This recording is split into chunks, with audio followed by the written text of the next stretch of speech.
होती। यानंतर आजच्या अध्यक्ष कुमारी स्नेहल लोखंडे यांना मी विनंती करते की त्यांनी आपले विचार मांडावे।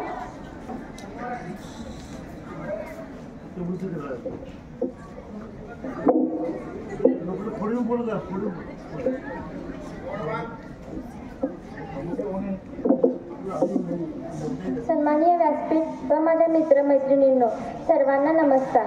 आजच्या कार्यक्रमाचे अध्यक्षपद मला दिल्याबद्दल सर्वप्रथम मी बालसभेचे आभार मानते व माझे 2 शब्द सांगते। डॉक्टर बाबासाहेब यांचे मूळ नाव भीमराव होते। त्यांचे वडील रामजी व्यासंगी व शिक्षणाविषयी आस्था असणारे होते, म्हणून त्यांनी बाबासाहेबांना शिक्षण घेण्यास प्रोत्साहन दिले। त्यासाठी त्यांनी अपार कष्ट केले। बाबासाहेबांच्या प्रगतीवर त्यांचे बारीक लक्ष असायचे। वडिलांच्या विचारांचा पगडा आंबेडकर यांच्यावर होता। डॉक्टर बाबासाहेब यांचे सर्वात जवळचे मित्र म्हणजे पुस्तके। पुस्तकात ते खूप रमायचे। वाचनामुळे त्यांना मनन चिंतन करण्याची सवय जडली। कुशाग्र, बुद्धिमान, उत्तुंग ज्ञान व अखंड वाचन यांमुळे ते आपल्या भारतीय राज्यघटनेचे शिल्पकार झाले।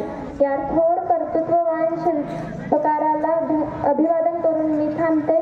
जय हिंद, जय महाराष्ट्र। धन्यवाद।